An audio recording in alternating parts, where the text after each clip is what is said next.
What's good, everybody? Welcome back once again to the best podcast I have ever produced.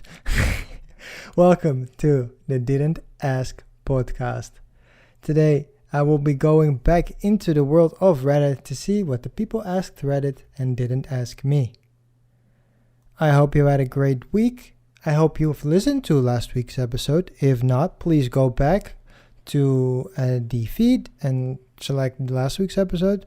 Also, go back and listen to episode 9 if you have not done that, because like I said last time, I realized that episode 9, the episode called Cave Drawings, etc., was a bit broken in the feed. I fixed that now, so you should be able to just go back and listen to that episode just regularly.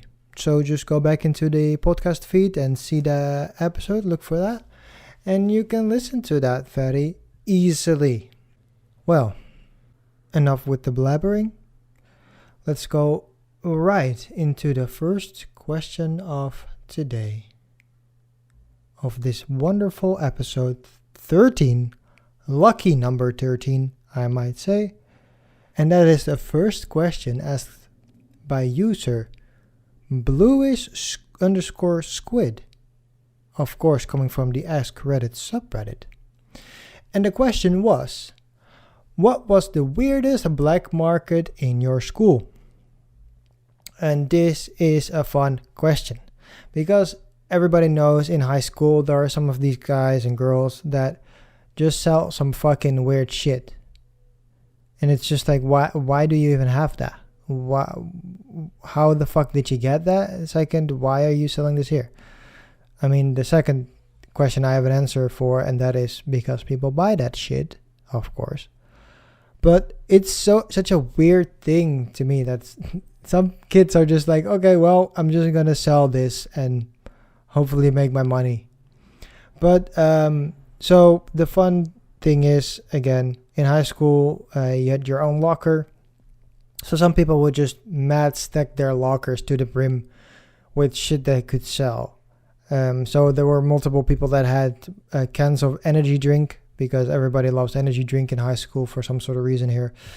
And so some people would just go to the store, get a whole tray, which is, I believe, 24 cans. Correct me if I'm wrong. And then stack them in their lockers, and then would just sell them for, I don't know, like 30 cents. So so I know why they did this. Because technically, if you're, I don't know, I think it was below 16. I think that was the age. You weren't allowed to go off the school premises. So some kids would just go to the store in the morning, buy a whole tray of fucking drinks, and then put them in their locker so they can sell them to people that were under 16, so that they didn't have to go off the school premises but still got their energy drink fix, whatever. So that one is a fun one, that people actually did sell energy drinks from their lockers. But I was quickly brought back to another guy in my school that was legit selling fake G-Shock watches. And it was such a weird thing that he actually did this. But once again, it was a smart business deal on his side, because he would just go like, hey, you want to buy a G-Shock watch? And I think he sold them for like $5 or $10. They probably came from China directly. So what you would do is you would go to the guy, he would fucking make an order basically, and just I did it because I liked the watch. It was a cool watch. And the fun thing is, with some of these fake rip-off brands and products, in some ways they're cooler than the actual thing, because this watch, you had a button that would light up the watch like a normal G-Shock has too. But in this case, you could change the color of the light that would show when you press the button. So if you did it correctly or whatever the fuck, you could just make it a rainbow. So every time at night somebody asked, oh, what's the time, and you would hit the button, it would just flash colors, and it was so fucking awesome. So I went up to the guy and I was like, yo, what colors do you have? And so he said a couple of colors, and I was like, do you have purple? And he said, of course I have purple. So I was like, well, I would like to get a purple G-Shock watch. And he was like, well, okay, I got you. And then like he was like, well, it's going to take a couple of weeks, for it to come here, whatever. So, get back to me. And then like 2 or 3 weeks later, I came up to him and was like, hey, I didn't hear you, know about the watch. Do you have it? And he was like, oh yeah, shit, I forgot about that. Here you go. Here's your purple watch. And then gave him whatever, $10. And I got my purple watch, and I still have it. And it's like I said, it's a pretty fun, cool watch. So that was one of the funniest things that was sold at my school. This fucking black market shit. And this one was, like I said, like fully black market, because it was a illegal ripoff, reproduction of a G-Shock watch. But like I said, it was a very cool watch, and it had different fucking colors, and that was cool. Going back to the first answer that I gave, so the energy drinks. The fun thing about the energy drinks is that they weren't quote unquote allowed, even though I think that's such a weird thing. Sometimes my school would do raids in lockers, which is such a weird thing, and I don't really understand why they did it. And I guess it was, to make sure that everybody was safe and that there were no weapons and stuff on the school premises. But yeah, sometimes they would just raid lockers of kids and then would take all the energy cans out of there that were in there, and then just throw them away or use them for themselves, I guess. I don't know. But yeah, so that really fucked some people up, because they would buy a whole tray of energy drinks trying to sell them, and then their whole stash would get fucking raided by the school and then thrown away, which is kind of sad. So going back to the question asked by the bluish _ squid, what was the weirdest black market in your school? And I would say the weirdest one was the fake G-Shocks, because that was such a thing that was so out of place, but still like a real fun thing that it happened and people knew about it, and everybody was walking around with fucking fake G-Shock watches at a certain point. So that was pretty funny. Thank you for your question. Going on to the second question of today. This one asked by user ghost_of_society, and they ask, what's the cruelest prank you've ever seen? And I think that the cruelest prank I've ever seen was, so anything that has to do with fake pregnancies and fake kids and stuff like that, I always get very uncomfortable with, mostly because like there are people that don't have the ability to have kids or really want kids, but it's not working, or it takes a very long time, you name it. And I feel like it's such a weird thing to just be like, oh, I'm pregnant, haha, it's a joke. And it's such a weird thing. Like, why would you do that? So I have never done that, luckily, because for you to do that, you probably need to have a girlfriend or at least a significant other of some sort. So yeah, that was basically the answer I jumped to. I, especially in high school, really liked to fuck with the girls, and not physically fuck, in the word sense of the word, but fuck in the sense of, prank them, but not really prank. I would just nag them, because I figured out how to unclench a bra, and for some sort of reason in my head that was super funny. So I would just go around and hugging girls and then unclick their bra, and sometimes they had very much issues with putting them back on, which made it real funny for me at the time. I can see that it was really fucked up for them sometimes, but yeah, to me, I think it was kind of funny. It was kind of harmless, but I can see where it can be a little annoying when this fucking 13-year-old kid just keeps fucking unhooking your bra. But at the time, especially hitting puberty and shit, it was really funny to me. So I kind of apologize, but also kind of not, because I didn't hurt you physically, you know what I mean?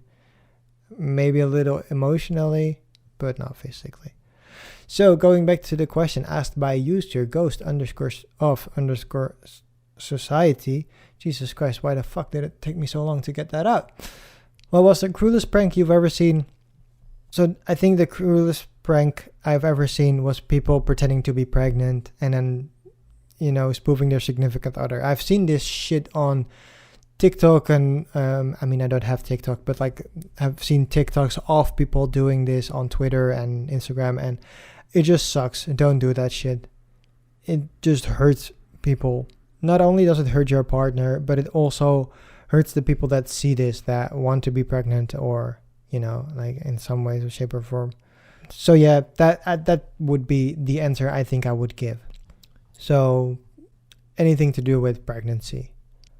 Thank you for your question. Quickly moving on to the third question of today. And this one was asked by user Moody DK. And they ask, what is something free from the internet which everyone should take advantage of? And this is a fun question because the internet is of course full of funny things and funny videos and TikToks, like I said, fucking Instagram Reels, you name it. But there are also some very useful things on the internet. And in this case, I'm specifically talking about the shit that's actually free and not necessarily, it's free from the internet. But I would say YouTube is such an underrated thing. YouTube is such an underrated thing in the sense that at least I use YouTube for the most part as a form of entertainment. I use YouTube as a Netflix or as a Disney Plus. So I subscribe to a couple of channels and I watch their videos just the way that they come up. But there is also, of course, this side of YouTube that is full of tutorials and just basically full lesson programs on software and other tips and tricks. So I feel like that is a very important section of YouTube that you may go to once in a while when you really need to search for something. But in the grand scheme of things is such a underutilized feature in my opinion, because I certainly don't do it that often. But because you have things and websites like Lynda and Skillshare and you name it, not sponsored, of course, but a lot of good and useful tips you can easily find on YouTube. And that's such a fun thing that YouTube offers, that YouTube has such a wide array of content, from kids videos to videos for adults in the educational form, but also the entertainment form. And there are so many tutorials, and basically for every problem you have, there is a solution on YouTube. And again, I'm not talking necessarily about, household problems like, oh, my sink is clogged, how the fuck do I unclog it? But I'm actually talking about the more educational stuff, like how the fuck do I use Sony Maxis Vegas? How do I use Photoshop? How do I use Premiere Pro? How do I use Word? Or how do I get the most out of PowerPoint? You name it. There are so many tutorials for that on YouTube, and they're all totally fucking free of charge. And that's such a thing that's so nice about that. Yeah, so that is such a thing that I really like, that is such a cool thing, that is so, like I said, it's just free. It's there. You can learn from it all day and totally have to not pay anything for it, which is such a cool thing about YouTube. You get a couple of ads here and there, and if you don't like that, you can pay for YouTube Premium. Again, not a sponsor, sadly, not yet. But yeah, so I would say, yeah, YouTube is such an untapped array of knowledge. There is so much knowledge to be found on YouTube, and I feel like most people don't use YouTube as much as they can. So user Muddy DK, what is something free from the internet which everyone should take advantage of? And I would say it's just YouTube and all the tutorial and educational programs that are available there. Because I went to college And sometimes the teacher would just be like, yeah, just go to YouTube or follow this link and you will learn whatever the fuck you need to know. But I pay for college and not for YouTube. So it's a very much underrated platform, in my opinion, for educational purposes and not only entertainment purposes. Thank you for your question, Muddy DK. Going on to the penultimate question of the Ask Reddit subreddit. And this one was asked by user random dude 1902. And they ask, if you found a book and started reading only to realize it was your life, and you got to the page where you found this book, would you turn the page? Why or why not? This is a very fun question, and I think that this is why I picked it, because it's such a challenge to see what you would do as a human being. Are you flipping the page and continue reading to see how your story will end, or do you stop reading? And I personally think that I would stop reading, because I think I would probably not even get to the page where I found the book, because when the book starts sounding like, oh shit, this is about me, what the fuck, I would probably be like, yep, no, I'm fucking creeped out by this, so we'll probably just lay it down and be like, okay, I'm done with this. I don't want to read any of this anymore. But on one side, I feel like maybe I'm tempted to continue reading. But then again, I don't know. I think I would just say, fuck this. I don't want to know, because it just scares me. You know what I mean? And this is the fun thing about that one question that people very often ask is, what would you rather know? The time you die, / year you die, or how you die? And personally, I would always like to know when I die, because then you can live up to that moment, and you know like, oh, for the next 10 years I'm not dying, for the next 20 years I'm not dying, so I'm good. Instead of knowing how you die, because if it says, oh, you died in a car accident, you would probably never take a car ride anywhere, or at least when you do, you would be very fucking scared for what the fuck was going on. And I feel like we have a similar situation here, where it's just like, if I continue reading the book, I will know everything about when I die, how I die. And I think that would really fuck me up to know both sides of the coin. So I think that would be the answer to this question asked by user randomdude1902. If you found a book and started reading only to realize it was your life, and you got to the page where you found this book, would you turn the page? Why or why not? And I think I have to go, no, I wouldn't turn the page, because I would be too freaked out, first off, by finding this book that describes my life, but also by, basically living in that fear about, when you're going to die and how you're going to die. And the combination of those two really creeps me out. So I think I would just say, fuck this, I'm skipping this. And I would either, put the book away or destroy the book or whatever. Because, it seems way too scary for me to know all the outcomes of life. And also, to add to that, life is fun in certain ways where there is a little bit of mystery and you don't know what the fuck is going on. You never know what the day will bring, and when you have a book that perfectly describes your life, it kind of takes away what life means, because you're not really going to experience anything anymore, because you've technically already experienced them in a certain way, and that's by reading the book about your life. So, definitive answer to the random dude 1902, no, I will not continue reading this book, because I just want to experience life and not experience it through a book. So yeah, thank you for your question. And now the final question of today, and I think this one is a very fun one. It was very low on the Reddit upvote list, but I still think this is a very fun question. Why do you think the term dude should or should not be used as a gender neutral term. And I am a big proponent of the word dude. This question was asked by user Dude of the Mountain, which is funny.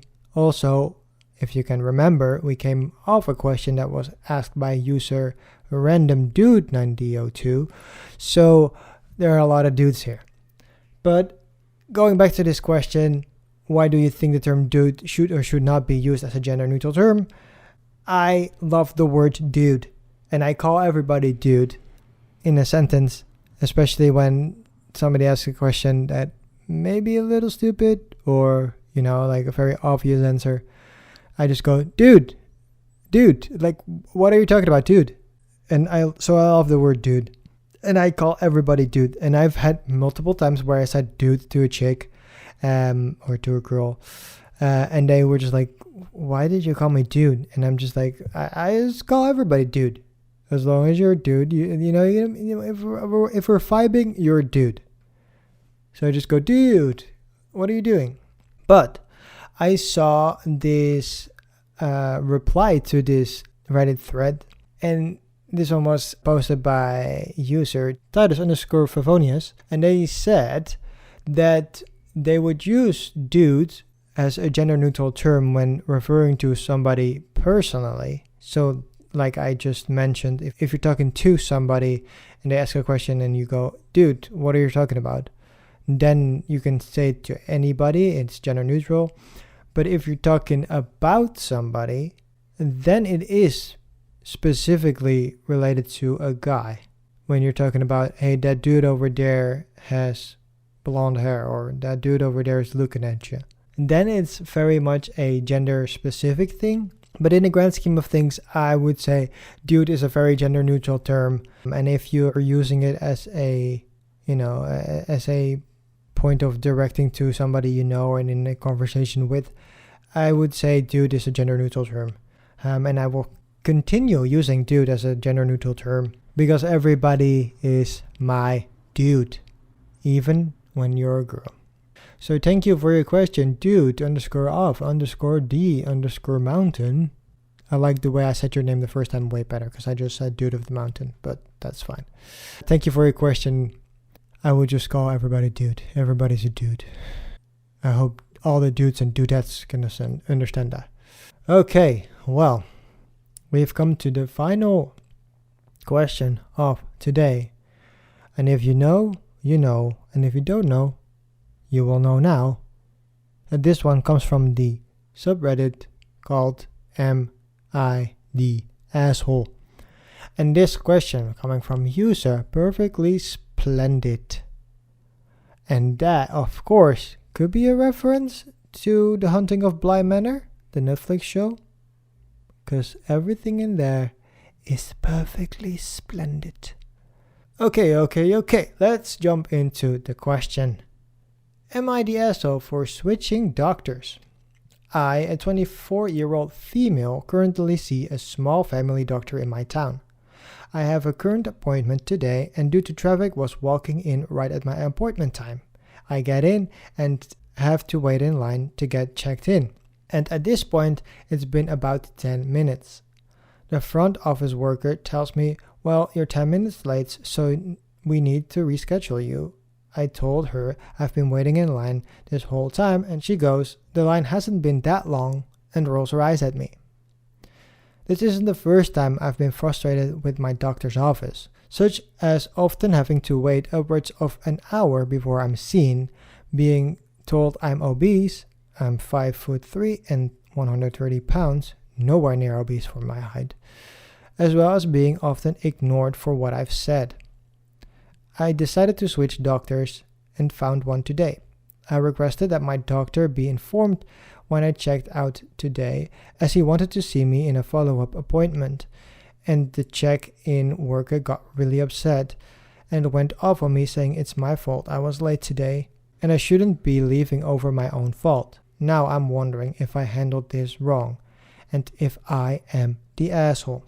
And there's a simple answer to this question. No, of course you're not the asshole. If it's about anything that has to do with you, especially it being medical, you can always ask for a second opinion, or if you want to switch doctors, just switch doctors or dentists or whatever. Yeah, so you're not the asshole.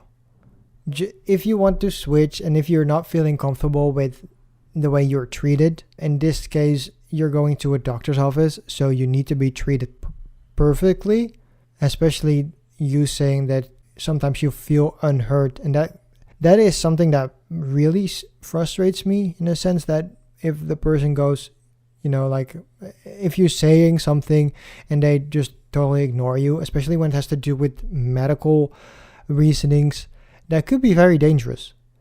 So I think that it is a smart thing for you to just be like, fuck it, I'm just gonna go to a different doctor's office and see how that works out. And as long as your insurance is okay with that, I would say don't worry about people hating on you for being the asshole, for being late or whatever, because who gives a fuck?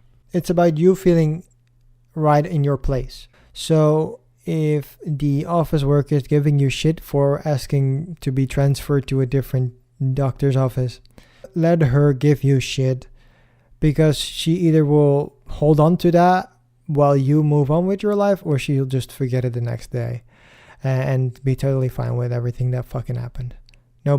Honestly, I don't think that many people care for the grand scheme of things. So you transfer, find your better doctor. Hopefully that fits better for you. I do want to say this though, that if you are late and you have to check in and stuff like that, maybe it's a smart thing to just call your doctor's office when you're running late and just be like, hey, I may be a bit late, because sometimes they can switch some people around. So maybe the person that was actually after you is in 10 minutes early, so they just sent her in before you, so you have an extra 10 minutes to spare. So that would be my only advice, to be like, hey, maybe you should communicate with the doctor's office a little better next time when you're running late and you don't know if you're gonna make it on time, yes or no. That would be my only advice in this situation. And the other one is just like, yeah, you did the right thing by switching doctors, because this is about you and your health. And if you feel like the doctors aren't listening to you, you may need to find a different doctor to make sure that everything is in order and that you're not suffering any weird medical health reasonings because of the doctors not listening to you. So, yous are perfectly splendid. Am I the asshole for switching doctors? No, of course not. Again, this is about you, your body, your life, your health. Please take care of it. And if this feels better for you, you're in your right to do that. Just make sure that your insurance covers it fully. And that has been it for the Didn't Ask podcast for this week. Episode lucky number 13. I hope you have a good week. I will be back next week with a new episode of the Didn't Ask podcast. In the meantime, you can see what I'm watching via tracked.tv. That link will be in the show description, as always. And if you want to hear the previous episodes or ask me a question personally, you can go to anchor.fm/didn't-ask-pod. And you will be able to find all the previous episodes and also find a special tab where you can click on it and ask me a question personally. And when you do that, your question will be answered live on air. Live, I say live, but it's pre-recorded, but who gives a fuck. That's it for me for this week. I hope to see you back next week. Until then, take care.